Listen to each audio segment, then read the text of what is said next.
AFR On Demand is brought to you by Breck Golf. Try Beaver Creek today, just 20 minutes from downtown Baton Rouge in the Zachary area. They've got a PGA Tour driving range, a short game practice area, 30 to 40-yard practice shots. It's a great place to chip and putt and practice if you don't have time for a full round. Book your tee time today, golf.breck.org, golf.breck.org. Matt Moscona. I'm very important. After further review. Say it one more time. After further review with Matt Moscona. And here we go. Live from the Raising Cane studio. Let's ride!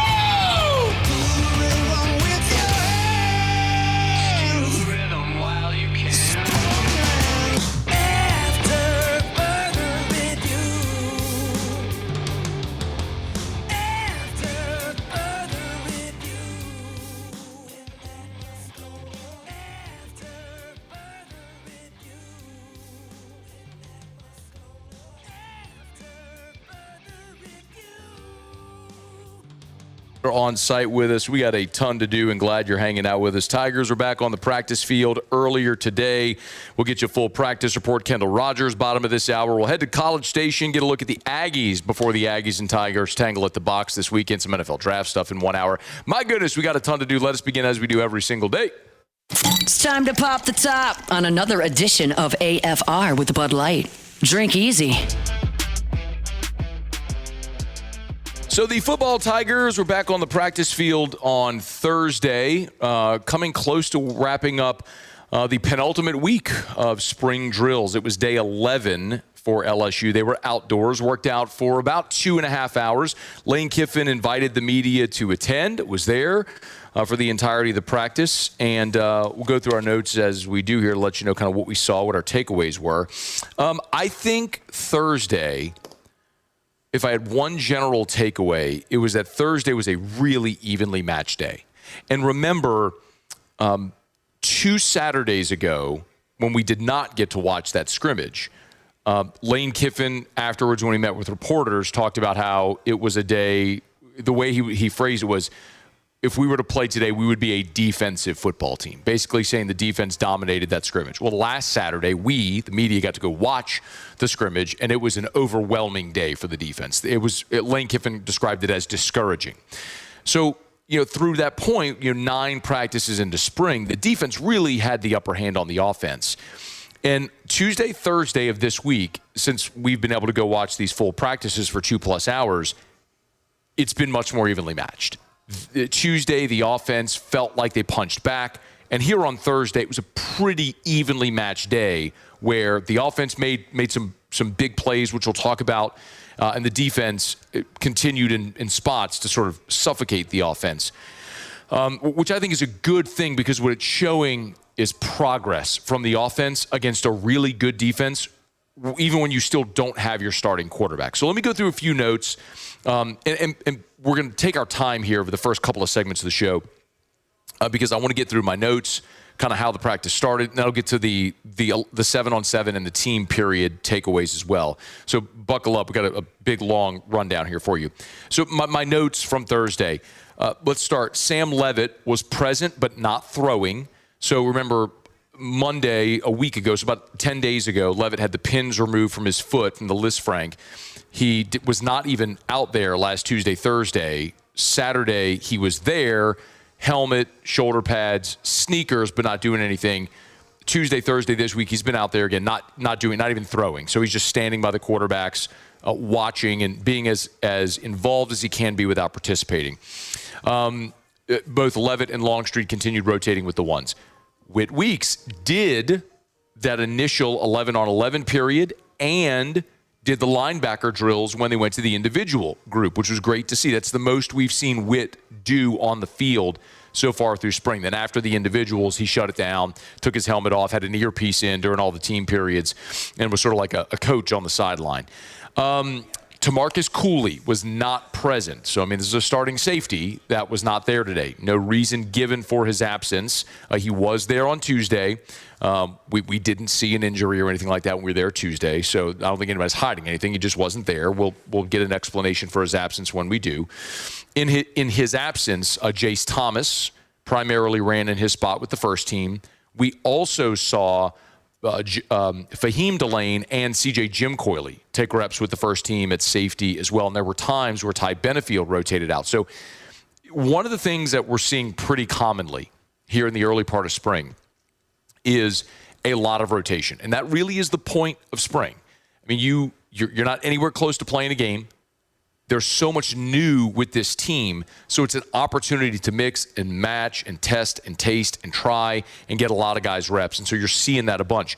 True on the offensive line. Remember, Devin Harper at the start of spring was first-team left guard.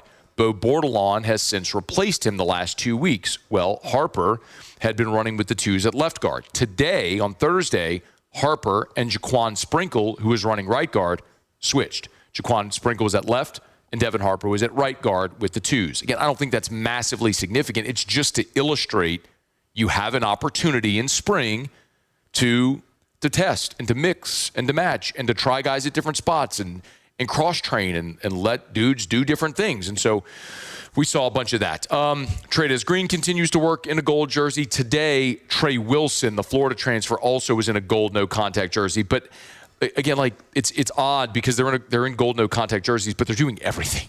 It's basically like I don't hit them, but they're doing everything. 7-on-7, 11-on-11, all of it.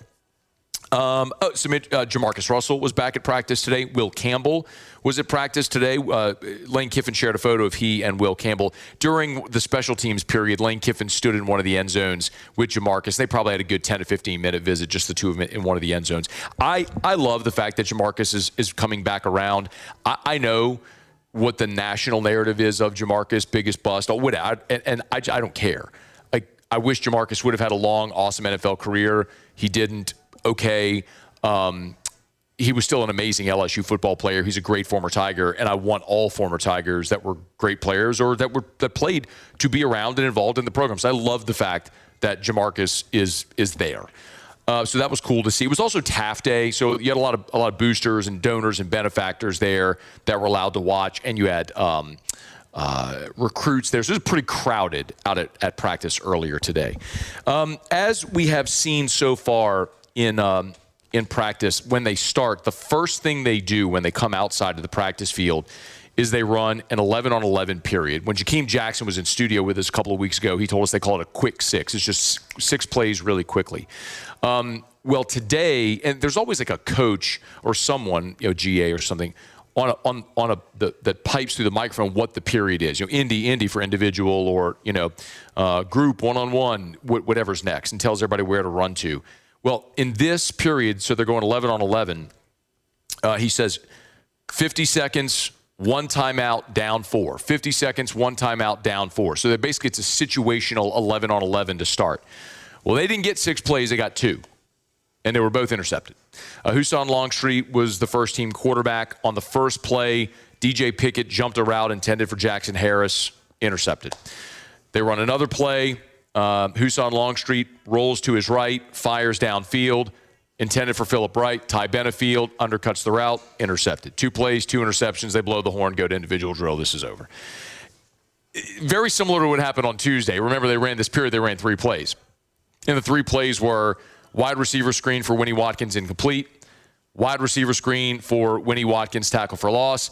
Interception by Ty Benefield. They blew the horn, like, get out of here. Just leave. Go do your individual stuff. But the day got better for the offense when they went to 7-on-7 and the 11-on-11 periods. When they went to individual, I will tell you, and this is individual is when they're working with their position coaches. So the quarterbacks during individual did a period of handoff. They do a period of handoffs, a period of pitch and catch with the tight ends, and a period of pitch and catch with the receivers. The thing for me that is concerning is when the quarterbacks and the receivers were doing this period, they're doing the route tree. They're basically running every route, combination, slants and sluggos and goes and everything, crossing patterns and outs and everything. Too many balls hit the ground. Now, I don't chart every rep of that period. I don't need to. But the bottom line is there's no pass rush. There's no safety help. There's no cornerbacks. It's just receivers and quarterbacks throwing and catching. Like, it should be a rarity that you see the ball hit the ground. And it feels like it happens too much in that period. I think that's a lot of things. I think it's timing. I think it's quarterbacks being inaccurate, quite honestly. It's learning the receiver's skill sets and needing some of that continuity to develop. So there's a lot of reasons for it.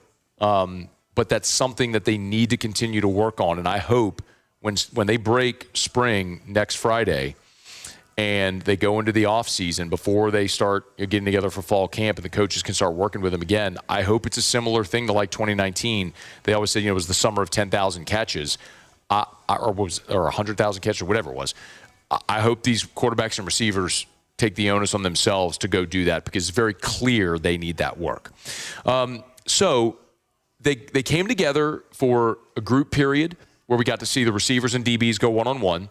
They did 7-on-7 and a team period that included 53 plays in the team period.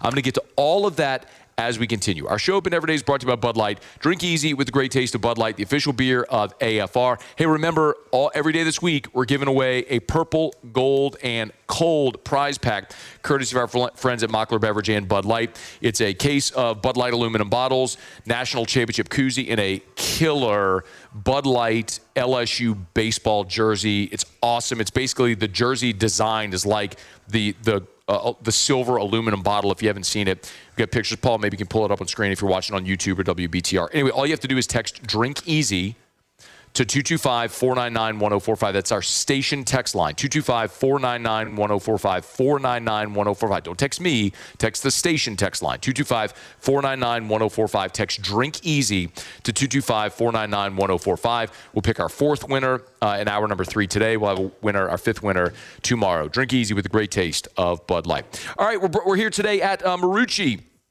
on Segan near Airline. Y'all come hang out with us here. Come take some swings in the cages. Come see our friends at Marucci shop here in the retail store. Awesome polos and shirts and caps and then all the gear you need. Gloves and batting gloves and wraps and grips and everything that you can need. Bats, everything here at Marucci, the official bat of Major League Baseball. Y'all come hang out here at Marucci Hitter's House on Segan near Airline. It is After Further Review Thursday shows presented by Decision Critical. We'll knock out a quick break. I'll come back and continue our practice report next here on AFR. AFR. So much of what we talk about every day with Goodwood is it's about how you feel. It's not about your age. It's about how you feel. And so often, men, women, you don't know how bad you feel until you start feeling good again. And a simple blood test can let you know if you're a candidate for hormone replacement therapy. And one of the things I've told you this before that I'm very happy is that a lot of that stigma is being lifted. And you're starting to see more men take their health into their own hands and take this seriously and the opportunity to live a healthier, fuller life, a more vital life. And it starts with a simple blood test. At Goodwood, remember, they got the lowest prices, never any contracts, great customer service. Goodwood Men's Sexual Wellness. Online at yourgoodwood.com. It's yourgoodwood.com. After Further Review with Matt Moscona. Presented by Decision Critical Concierge Nursing. Healthcare for your lifestyle. Learn more at decisioncriticalvr.com.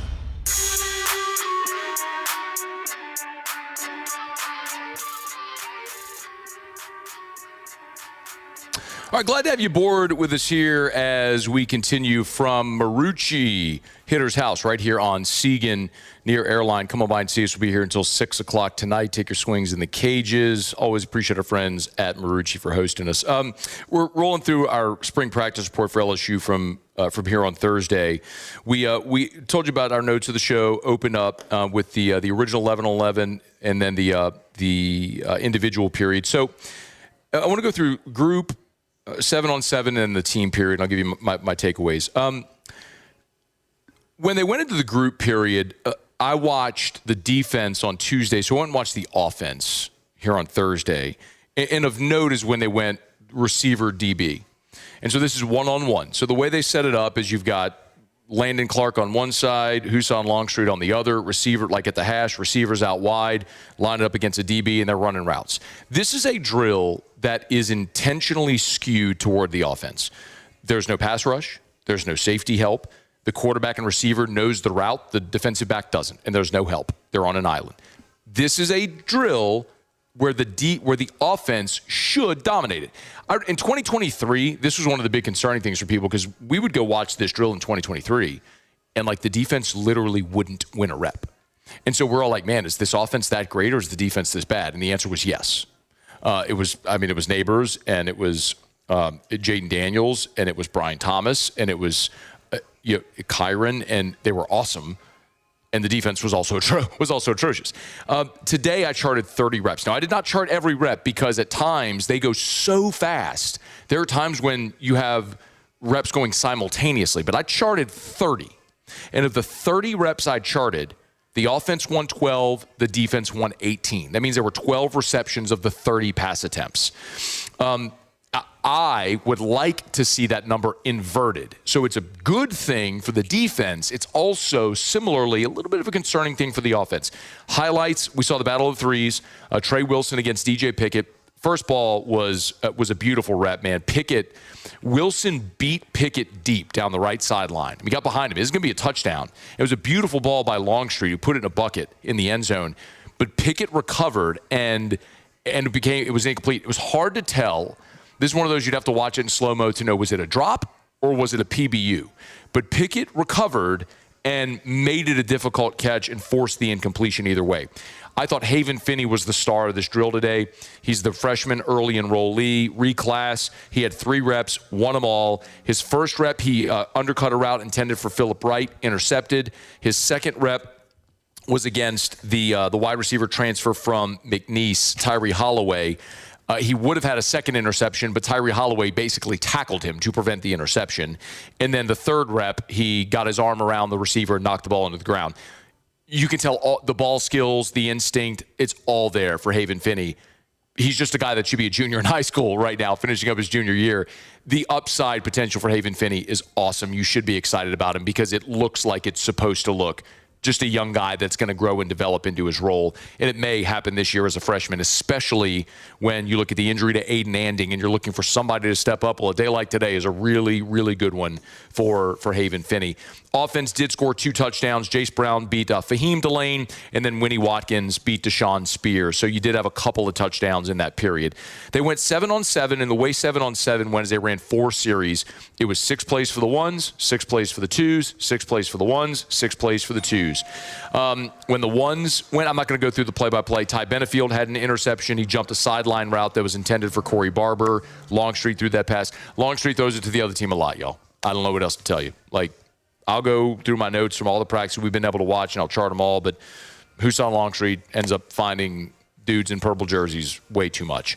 The twos went out there. Landon Clark missed Winnie Watkins. Aiden Hall was playing safety. Aiden Hall falls down. Watkins is wide open. This is going to be a walk-in touchdown, and Longstreet airmailed it. Remember, on Saturday in the scrimmage, Clark threw 2 interceptions to safety Saturday in the scrimmage. Same seam route where he sailed it right into the arms of Benefield and Cooley. That was a problem today as well on that play where he missed a walk-in touchdown. When the ones went back out there, Jackson Harris scored a touchdown. Beautiful ball by Longstreet. It was double coverage with Pickett and C.J. Jim Coyley was playing safety, but Harris had a touchdown. Winnie Watkins had a catch-and-run touchdown where he caught it at the sideline, turned back to the field, went up and scored. Jace Brown had a touchdown. They were running a goal line 7-on-7. He just went to the goal line, turned, stopped, and just sat his route right there and got in the end zone. So that was encouraging to see the offense score there. Again, the offense had some success today. When the twos went out there, Jace Thomas had an interception on a ball intended for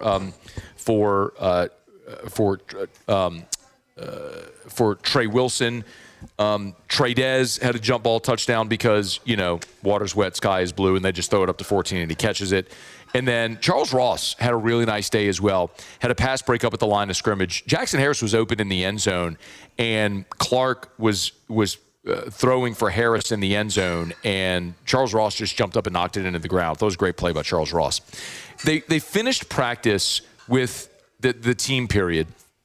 And so this is 11-on-11, and they went ones, twos, threes, and then they went to a red zone period where they went ones, twos, ones, twos, ones. So in those 8 possessions, the the results were a little mixed, and we saw both Landon Clark and Husan Longstreet rotate with the ones and twos kind of evenly. My first thought on this is when you go run after a 2-hour practice, and then you're going to run 53 plays. 53 plays.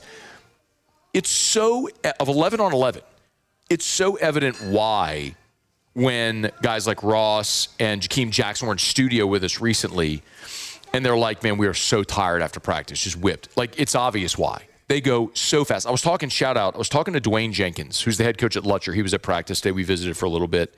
And he's like, I said, man, give me a thought. Like, what's your observation when you watch this? He goes, my biggest takeaway is you have the opportunity to get so many guys better because so many guys are getting more reps.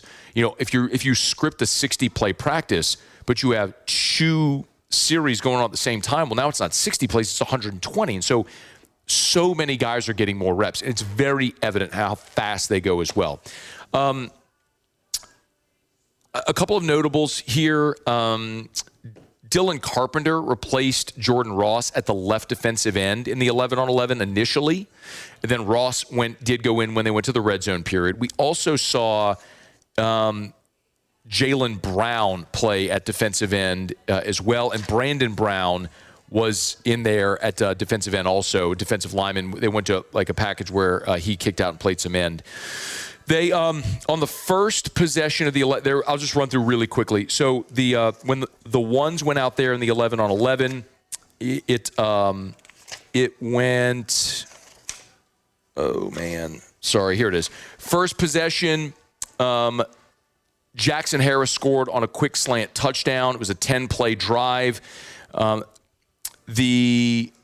Also of note, Dylan Jones, first-team running back throughout this entire practice. When they went ones, Dylan Jones, the Wisconsin transfer, was the one.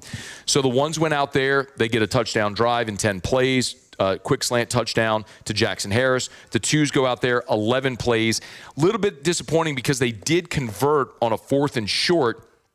And then a nice catch and run by Winnie Watkins to convert. It looked like it was going to be a throwaway, but nice job by Longstreet to keep his eyes downfield, found Watkins on the sideline, caught it, got the first down. The next play, Stacey Gage fumbled, and Zach Weeks recovered. The threes go out there, 6-play drive.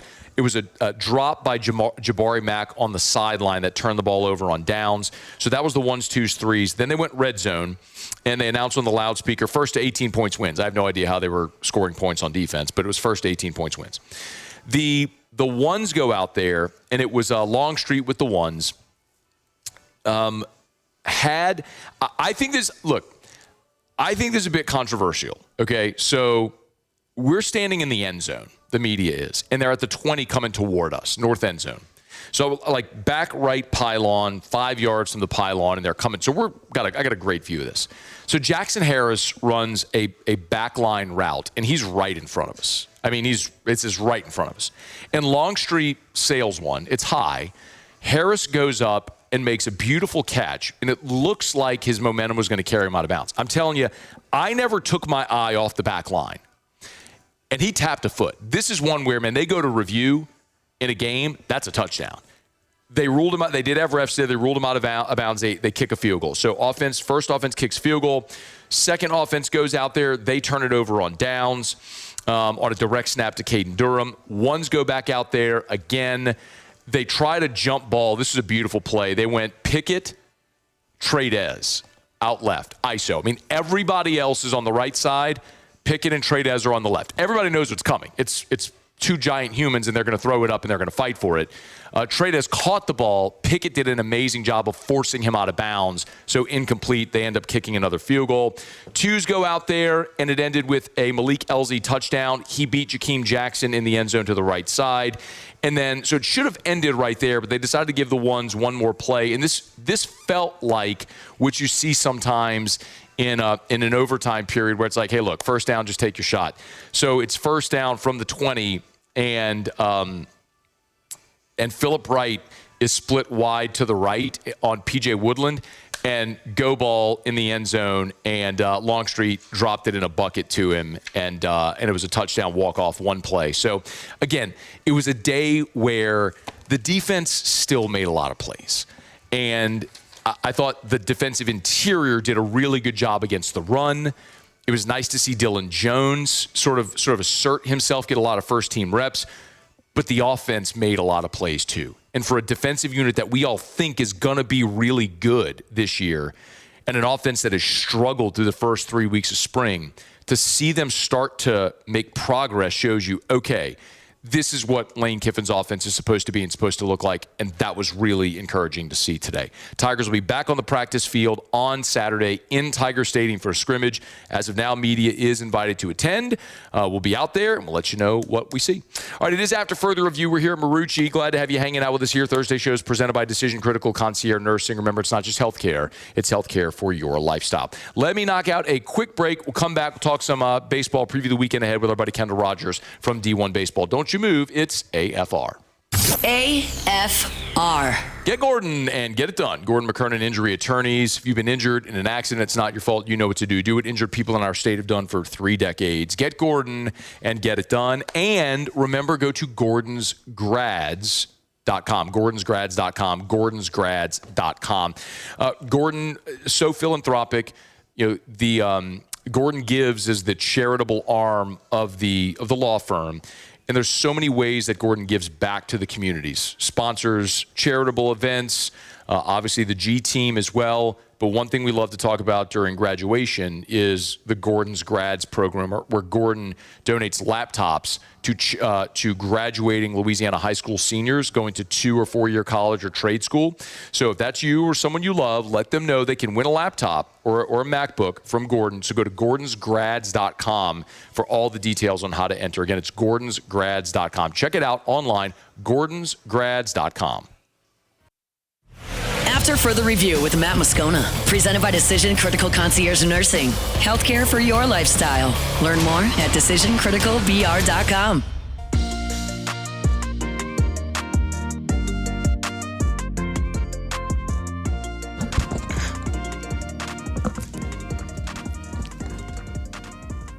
All right, we're back here from Marucci, the official bat of Major League Baseball. Remember, you can always take the tour here at Marucci. Great for classes, teams, guests in town. Come on by. We're on Segan Airline. You can't miss us. The 104.5 ESPN Louisiana Sports.net truck is out front. Come hang out. Come take some swings in the cages. Pop in and say hello. Do some shopping here. We're at the storefront facing Segan. Great to be here. We're glad to have you aboard as well. All right, it's After Further Review. Thanks for hanging out with us here. Kendall Rogers, D1 Baseball, joins us every Thursday. We preview the weekend ahead in college baseball. Kendall, how are you, dude? I'm doing great. Yourself? Doing really well. I'd be doing better if the Tiger baseball team could have scratched out a win last week in Oxford. All right, I always start there. Give me your flyover on LSU right now. It's 6-9 at the halfway point. Yeah, I mean, we're really in a situation now to where, like, it's the time that you have to start winning some games in conference. I mean, you look at the RPI right now where it is. You look at the conference record. You look at the remaining schedule in this league. This is a weekend that I think is really big for LSU. I think they need to show some sort of consistency. You look over the weekend against Ole Miss. A couple of games the offense wasn't great. A couple of games the pitching wasn't great. And the end result was them getting swept. And so I just think for me, there has to be a lot of urgency going into this series against A&M this weekend. You know, to some degree, it's a little bit of a rivalry, so you kind of feel like LSU's going to be dialed in. But A&M also comes in the weekend playing really well. So something has to give. I mean, at this point, I will say this, and I think you and I kind of agreed on this last week. This team kind of is what it is. Like, it's a fringe postseason team. I think I would be a little bit surprised if we look back at the end of the year and this team's in Omaha. But it kind of is what it is at this point. Is generally, Kendall, 13 is the magic number to get in the field. Do you feel like 13 for this LSU team? They go 7-8 in the second half. That gets them in? That might be tough. I mean, the problem I run into with LSU is 13 wins as an SEC team will get you in if your RPI is 35. Will 13 wins get you in the field if your RPI is 45 to 50? I don't think it does. I mean, I will tell you this. There are years where I'll talk to committee members after the fact, after Selection Monday, and they're like, hey, there was an SEC team with 13 wins that was an RPI of 28 that, they didn't even want to put them in. So the problem you run into is, it's not LSU's fault. The problem you run into is the committee has plenty of people on it that loves nothing more than to leave the SEC out of the postseason. And if they have a chance to leave a team out of the SEC who has a fringe RPI to even be an at-large team to begin with, they're probably going to leave them out. So again, I think if you're LSU, man, like you want to try to find a way to get more than 13 wins, and you really want to try to get in that 35 or lower range in the RPI, which right now, it looks a little daunting. But again, tough scheduled in, but also a lot of really good RPI teams, and it all starts this weekend. If you take 2 or 3 Maiden, you're probably going up to 50 or 52, and then after that, you still have to play Mississippi State and some others. So there are opportunities, but you also have to start winning some of those games. So let's talk about the Aggies. What a weekend it was with taking the 2 from Texas. Kendall, I do wonder about the spot on the schedule. LSU's in a little bit of a desperate piece. The Aggies maybe a little bit of a letdown after such an emotional weekend in College Station with Schlossnagle coming back now having to go on the road to the SEC. Do you buy any of that component of it? Never say never in college sports. I mean, how many times do we see in football or see in basketball where there's a super emotional game or whatever, and the team the next weekend, and you would think there's no way they're going to have a letdown against those guys, and they tend to have a letdown. So I would say the chances of that happening, like there is probably a pretty decent chance. But I will say this about A&M: they've been a really different team since the Georgia series. I was at their Saturday game against Georgia. And I mean, let's be honest, Georgia dominated them. And really, since that point, they've been a totally different team. They're playing good defense. I mean, their offense, for my money, is probably the best in college baseball outside of Georgia Tech. And their pitching is not great. That's where LSU can kind of get them a little bit. They don't have a lot of depth on the mound. But last weekend, Aiden Sims pitched really well against Texas.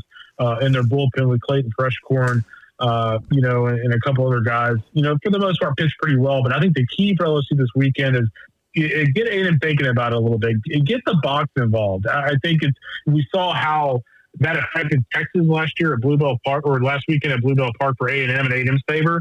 Now, if you're LSU, let's stay in this series and let's get our crowd involved, because we all know what kind of happens. Bottom of the ninth, the box, it hasn't happened a ton this year, but against a rival, another SEC team. Get the LSU fans involved. I think some good things can happen for LSU if that happens. How does A&M and LSU match up? Another way to say it, Kendall, would be what would you say is like the key matchup to watch in this one? I think for me, it's LSU's pitching and A&M's offense. I think LSU can score some runs. I really do. I think if you look at every A&M series, like teams have scored runs for the most part. The problem is teams can't stop A&M's offense. I mean, you look back last weekend against Texas. Texas, scored, 5 or 6 runs in the series opener. A&M did better. You look at the second game of the series, A&M puts up an 8 spot in the first inning. All of a sudden, if you're Texas, you're down 8-1 on the road, and you're playing catch up against one of the better offenses in the country. So I think for me, it's LSU's pitching against their offense, because you look back at last weekend against Ole Miss. And I mean, we don't need to rehash the series finale, but I mean, the starting pitching was a disaster in that game. And if you're LSU, you cannot be chasing runs against this offense. If you are, I mean, you're in huge trouble. Kendall Rogers, D1 baseball. A couple of other really intriguing series. One of them's in Gainesville, where all of a sudden the Gators look like a real threat, which I don't know, 3 weeks ago, I don't know what would have made of this team, but a ranked Auburn team. Yeah, I mean, Auburn was a top 5 team a week ago. Auburn goes on the road to Gainesville. What do you make of this series? Yeah, I mean, to me, it's all about which Florida team shows up. I kind of feel like Florida is probably a better version of LSU right now, where like I had no idea what to expect of them from week to week. Kind of like LSU, they struggled against Bethune Cookman in the midweek.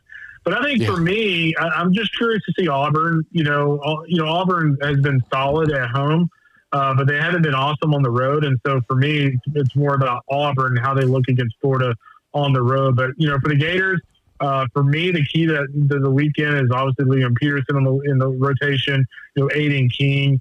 And ultimately, is Florida's offense consistent? They've had some inconsistent points, throughout their schedule so far this year. You didn't want to throw dirt on Arkansas a month ago, and that's proving prophetic, as all of a sudden they look hot. They welcome in Georgia this weekend, who's ranked 5th in the country. Dogs at Hogs. What do you think about that one? I think Georgia rebounds. I really do. They lose that series to Florida last week, and they didn't look very good. If you remember the previous weekend, they went on the road to sweep Mississippi State. I think Georgia rebounds. I think Arkansas had a nice weekend against Alabama. And I would fall real short of calling Alabama a fraud. I don't think they're a fraud, but I think they were playing over their skis just a little bit for a few weeks.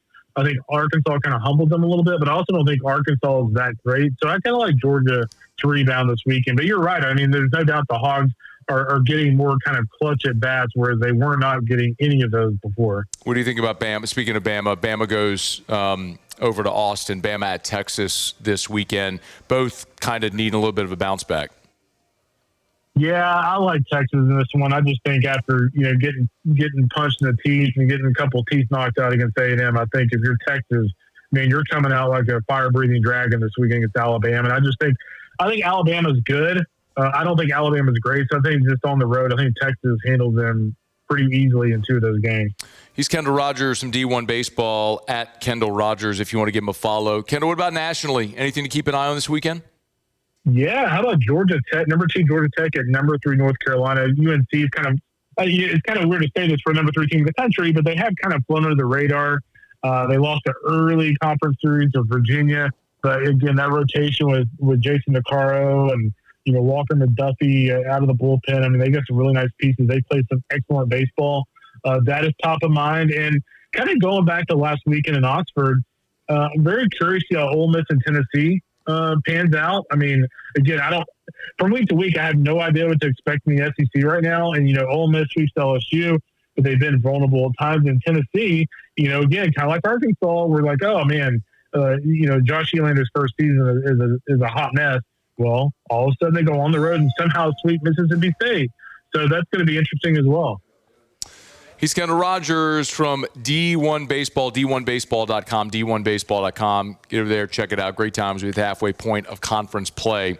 Be interesting to see, man, how it all play out this weekend as we hit the second half of SEC play. Kendall, we appreciate it, man. Thank you. You got it, brother. Be good. Have a good weekend. Man, same to you.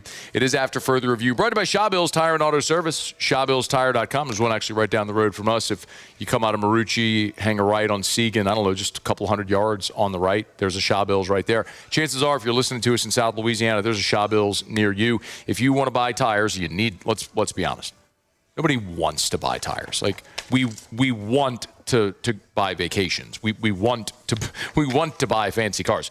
We don't want to buy tires, but we have to buy tires. So you might as well buy tires, the best tires at the cheapest price, and that's always going to be at Shawbills. shawbillstire.com, shawbillstire.com, where every time you buy a tire at Shawbills, you get the Charlie's Dozen. That's free tire rotations, free alignment, free tire repairs. Name brand tires at wholesale prices. They treat you like family. It's Shawbills Tire and Auto Service. Shawbills, where we keep you rolling. All right, y'all, it is After Further Review, hanging out here today at Marucci Hitter's House on Segan. If you want to play baseball or softball like the pros, visit us right here at Marucci's Hitter's House. Superstore from the official bats of MLB. Baton Rouge, Lafayette, New Orleans, indoor cages, the latest gear, open 24/7. With members access. Visit hittershouse.com, hittershouse.com, hittershouse.com. Let me knock out a break, y'all. We'll come back, wrap up hour number 1. We'll hit around the SEC. We had to switch things there with Kendall bumping a segment. So around the SEC, and we will continue. Stick around with us here on a Thursday edition of AFR, presented by Decision Critical. After Further Review. Rev Fiber. That's what I got to tell you about right now. RevFiber.com, RevFiber.com, R-E-V, RevFiber.com. Highly recommend for your home or your business, if you have not yet switched to Rev, it's time. As they continue to expand their fiber network, we're talking lightning fast speeds up to 5 gigs and backed by the security of an all-fiber network, which is awesome, right? Because when you have an all-fiber network, we're talking about the fiber is buried, the cables are buried under the ground, so you don't have to worry about a storm knocking a tree branch onto the power line or the cable line, and then you're out of luck. I mean, you stay online. Great for your home, for your business, and it's cost-effective, and they're local. They're going to give you the best price and the best service. So go to RevFiber.com, R-E-V, RevFiber.com, RevFiber.com. After Further Review with Matt Moscona, presented by Decision Critical Concierge Nursing. Healthcare for your lifestyle. Learn more at DecisionCriticalBR.com. Wrapping up hour number 1. Glad you're rolling along with us here from Marucci's Hitter's House on this Thursday edition of AFR. If you're keeping an eye, the LSU gymnastics team is competing presently in the national semifinal. 4 in the first pod, 4 in the second pod. The top 4 will compete this weekend for the national championship. LSU on vault to start. Lexi Zeiss at 9.85. Connor McLean, who had the injury in regionals a week ago, is competing 9.825 in her first vault. And then Victoria Roberts, a 9.725 in hers. So hope to drop that score. Still, Kalia Lincoln, Amari Drayton, and the amazing Kaylin Chio still to come. So keep you posted on how that goes. By the time we're off air, gym meets are about 2 hours, so by the time we're moving through our third hour, we should know if LSU is going to be advancing to the national final, so we'll get to that. All right, it's After Further Review. We're about to buy Lee Michaels Fine Jewelry, lmfj.com, lmfj.com. Remember, at Lee Michaels, thrill her with a gift in the red box from Lee Michaels Fine Jewelry. Baton Rouge, New Orleans, Lafayette, Shreveport, and always online at lmfj.com. And we don't buy jewelry every day. So you want a comfortable experience, go to Lee Michaels. They're going to make you feel at home. You want to try on 100 different things and not buy something? Great. You want something that's going to fit your budget and not try to be upsold? They'll help you. It's Lee Michaels Fine Jewelry. Online at lmfj.com, lmfj.com, or visit any of their 9 locations, Baton Rouge, Lafayette, New Orleans, Shreveport, and online at lmfj.com. All right, Muse will do the honors back in studio. Let's go around the SEC. Around the SEC, bringing you the biggest news from the nation's best conference. The Georgia Bulldogs. Dogs 247 has confirmed that outside linebacker Amarius Williams has suffered a knee injury in spring. Although they have not been able to confirm the severity of the injury, On 3 is reporting that Williams suffered a torn ACL. One of 8 players that Georgia added from the transfer portal. Former 5-star recruit, spent his first 2 seasons at Auburn. Last year played in 11 games, 14 tackles, and 2 sacks. The Florida Gators. Florida has landed a commitment from 2027 tight end Tommy Douglas, 6'4", 235-pounder from Princeton, New Jersey. He chose the Gators over schools like Penn State, Clemson, Auburn, and more. Commit number 7 for John Summerall's 2027 class. Number 17, tight end. Number 6, recruit out of New Jersey. The Kentucky Wildcats. Kentucky has flipped the commitment of 3-star tight end Trey Proctor. He was previously committed to the Auburn Tigers, nation's number 37 tight end, number 55 overall recruit out of the state of Florida. 6'5", 215-pounder. Second commit for the week for the Kentucky Wildcats, 8th commit overall for Will Stein's class of 2027. The Missouri Tigers. Missouri basketball has landed a commit from Kansas transfer Bryson Tiller. Switching sides of the rivalry there is Tiller, number 34 ranked overall prospect in the transfer portal. 6'10", averaged 8 points and 6 boards in his true freshman season there in Lawrence. Third portal pickup so far for Missouri. The Alabama Crimson Tide. And Alabama basketball has landed center Jamarian Davis Fleming from Mississippi State. He announced his commitment to the Crimson Tide on Wednesday evening. 6'10", 240 pounds. Will bring three years of eligibility to Alabama. Averaged 20 minutes per game during his freshman season in Starkville. 3 points and 5 boards. That's Tigers in the that's around the SEC. Yeah, it'll work. Around the SC Tigers of the Pros, similar. Brought to you by Parish Restoration, parishrestoration.com. Kill mold, remove odor. Remember, a veteran-owned business. My buddy, Mr. Jim Woodworth, former, or I should say, an Air Force veteran, began his career sort of in restoration and recovery and disaster relief post 9/11 in New York. Made his way back down to the Gulf area after the BP oil spill, and now helping you, homeowners, business owners, got toxic mold, think you might, other harmful pathogens. They'll come spray their patented non-toxic dry fog, knock out mold, other harmful viruses, get you clean, clear, free, smelling of smoke or pet odor or sweat.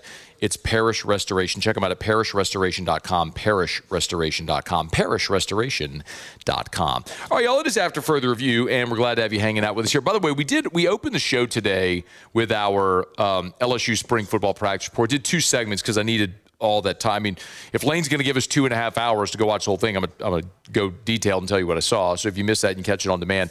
One of the things we talked about, though, is when they went into the red zone period, they announced, first 1 to 18 wins. Well, I said, I don't know how the defense scored points. Well, shout out. I did have a staff member text me who said, was listening, so thank you. You know who you are. So a touchdown is 7 points for the offense. A stop is 7 points for the defense. A field goal is 3 points for the offense and 4 points for the defense. So it makes sense how that worked out, that the offense was held to a couple of field goals. They did have a turnover on downs, they had a stop, and then they did have a couple of touchdowns there as well. So the offense got the better of the defense in that red zone period. All right, it is After Further Review. We're glad you're hanging out with us here. We're at Marucci's Hitter's House. Thursday shows are presented by Decision Critical Concierge Nursing. Let me knock out a break. We'll get you caught up on national headlines from SportsCenter, and we'll kick off hour number 2 right after the break. Talk some NFL draft. Don't you move. After Further Review. Trust isn't given, it's earned, and our Lady of the Lake championship health partner of LSU Athletics has earned the trust of LSU baseball, the defending national champions and everyday champions like you and me.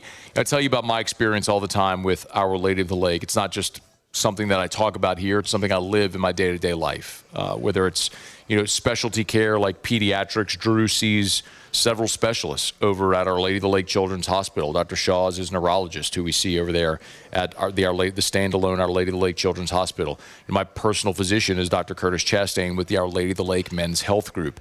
It doesn't matter if it's pediatrics or cancer or stroke or heart health or your general practitioner or orthopedics. Our friends at the Lake are experts bringing that expert care right here at home. Our Lady of the Lake and LSU, together we roar.